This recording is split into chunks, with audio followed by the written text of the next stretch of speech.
Welcome back to TVS Presents Sport Magazine on Radio. I'm John Daly. This segment is brought to you by Sellworthy. Need to tell your company's story digitally and online? Just go to sellworthy.com, and Sellworthy is spelled with only one L.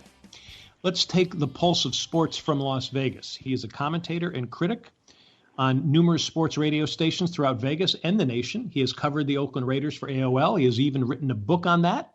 He is also a screenwriter and sitcom writer who has reinvented himself during the pandemic as a novelist with a new book that has a sports twist. Welcome back to the show, directly from Las Vegas. You know him as Eric Snyder. Here we call him Boychic. Boychic, welcome back. Hey, thanks a lot. Thanks for having me, John. Always. Now, first of all, congrats on the novel. It's called The Savant. Give us a quick synopsis. Well, you're right. I did have to reinvent myself, and I decided during the pandemic to write a novel, and it's about a kid who's 15 years old and is a complete autistic savant, incapable of speech, and it's his journey through Child Protective Services in Las Vegas in the state of Nevada. He has this passion and this actually creative device of drawing on walls, and what it is diagrams and formations, and people can't figure out what it is, but what it does is enlightens people on his journey and their journeys to this life. So it's called The Savant.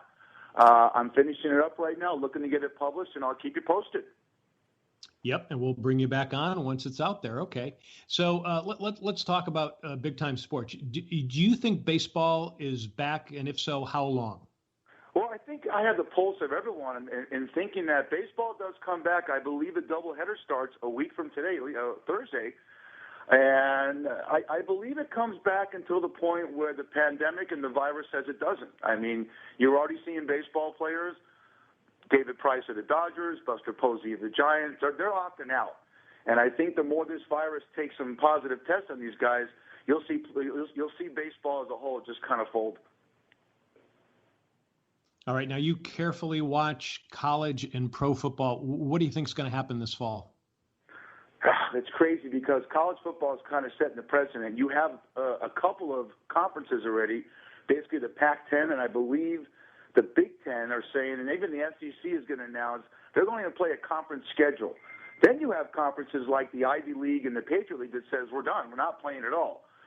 What happens to the Notre Dames who don't really have a schedule right now? What happens? It's so convoluted in trying to figure out what's going to happen in that landscape of college football, and the pros are right behind that.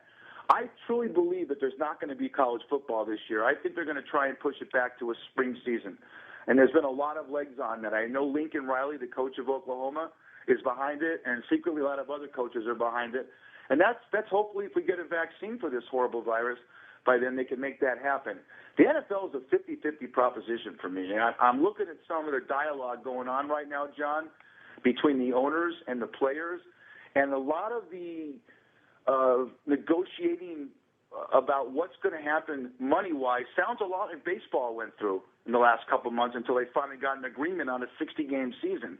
What that tells me is the players want to get paid a significant amount of money if they don't play. And there's not a bubble for football as is baseball. We do have a bubble for the NBA and NHL, which has a better chance of surviving.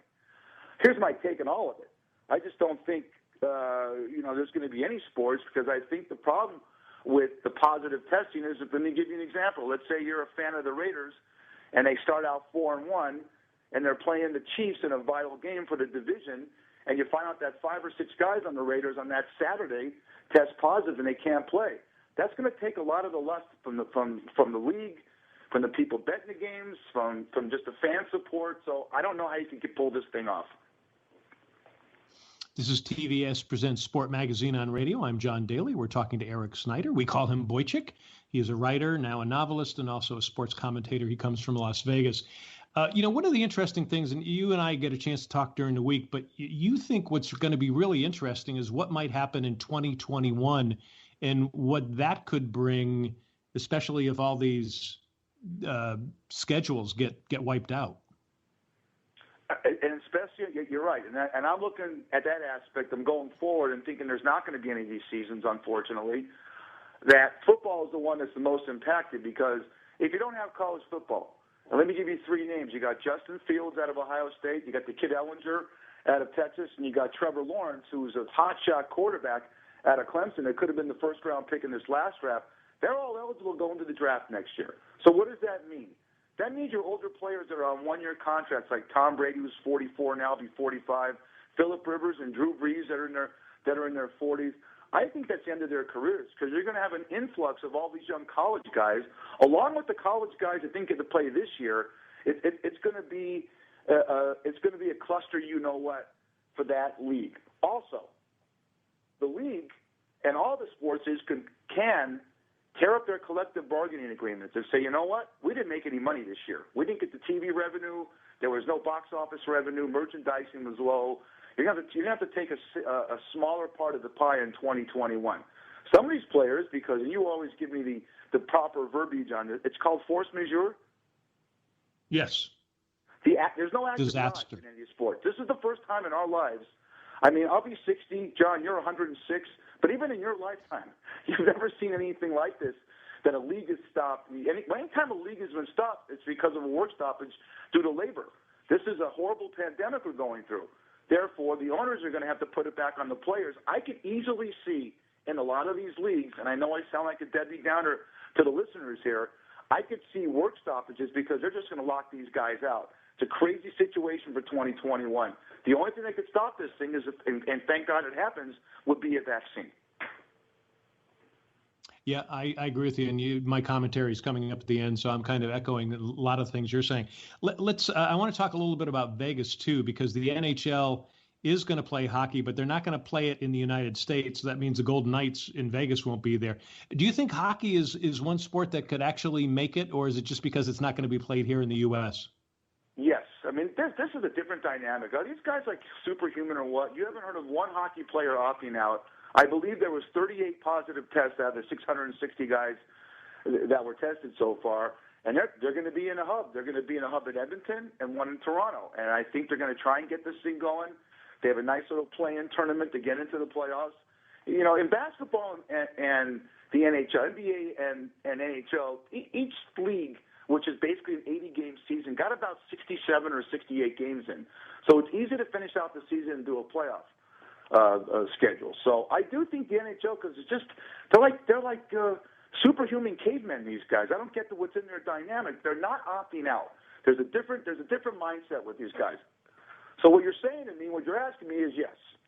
I think there's one sport that they could try and make it through this pandemic, and they have many minor leagues to choose from with the AHL and the IHL. If a guy goes down, they could pull some. They've already made an agreement with the players union. They'll pull guys from their minor leagues to come in. The NHL, in my opinion, is the one sport that will make it through 2020.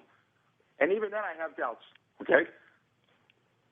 All right, we got about 2 minutes left, but I want to ask you about the Golden Knights because the fans in Vegas are just so passionate about them.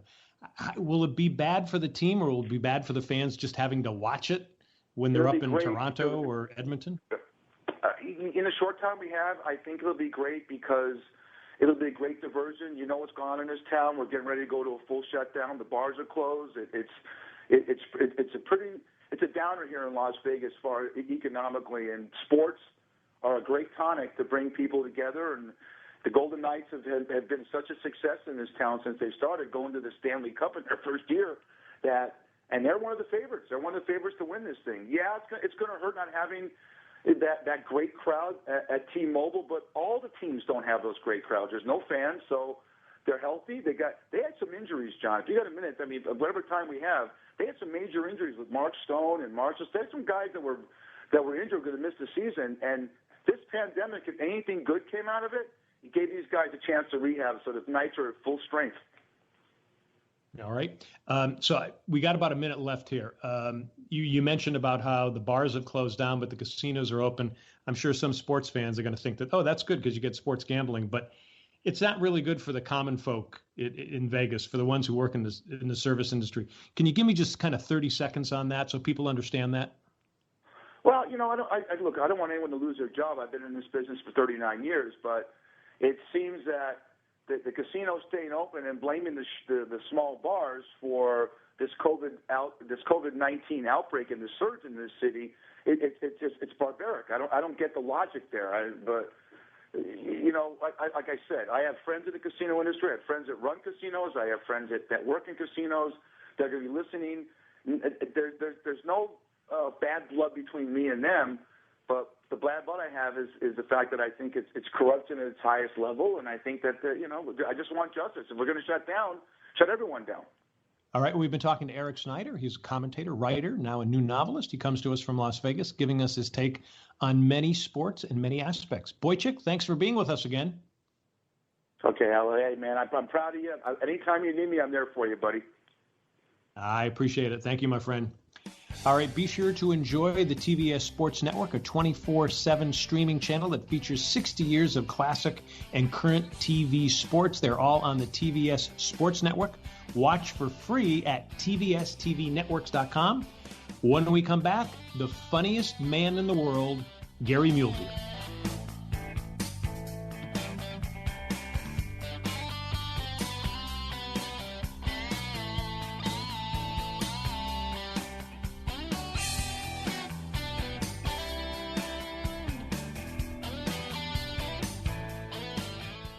The TVS Television Network, for decades your home for great sports TV, is back. You can watch 6 TVS sports channels now streaming on watchyour.tv. It's free and it's on the internet as well as on Roku, Android, and iPhone and iPad apps. Watch TVS Sports Network, TVS Classic Sports Network, TVS Turbo Sports Network, TVS Women's Sports Network, TVS Tavern Sports Network, and TVS Boxing Network. That's TVS Television Network. 6 free channels at watchyour.tv.